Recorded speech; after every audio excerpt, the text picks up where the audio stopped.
Ashley Garcia. My culture fact is my skateboard. Skateboarding is actually considered to have the from surfing. Its name got it from Taiwan surfing, and that's when it was known. It started later on, like in 1950, when they invented the skateboard. Because first it was surfing, and they wanted more transport. They wanted something different, and that's when they used a surfboard in the pool, in an empty pool, and they would use it almost like a skateboard. Skateboard symbolizes freedom because it copes with your emotion. It copes with your emotions. So when you're mad or angry, you could use it as to take out all your anger, your emotions. The skateboard has different parts to it, and the two main ones is the deck and the trunk. The deck is the bottom part right here, or is this the whole board, and then the trunk is the one that makes you turn.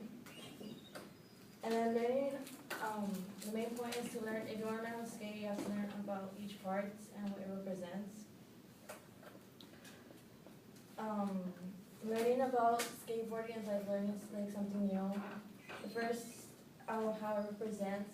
I will talk about how it represents culture, and then the second one I will talk about how I identify with this culture. How it represents culture, it represents in Japan because it represents transportation.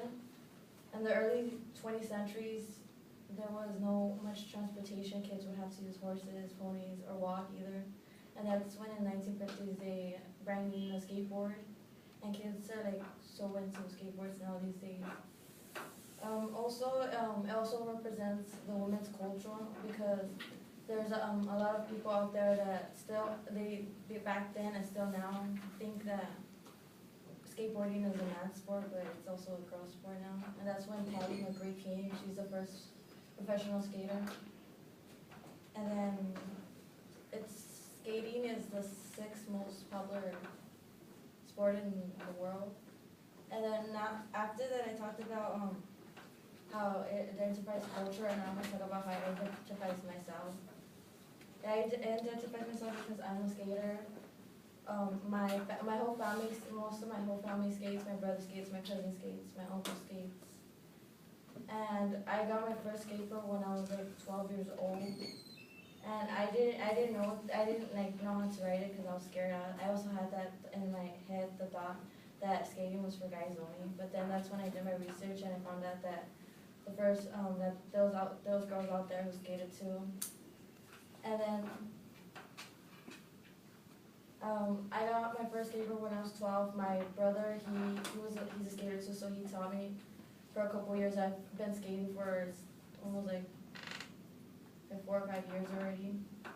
So when I went to the skate park, I was judged a lot by so many guys because they saw me and they were like, "What is she doing here? Like, what do you think belong here?" And then I kind of felt like kind of sad and like broken down because like this was like, it wasn't just a thing that I wanted to do, it was a passion that I had with skating. And so like I stopped skating for like a couple like months and everything.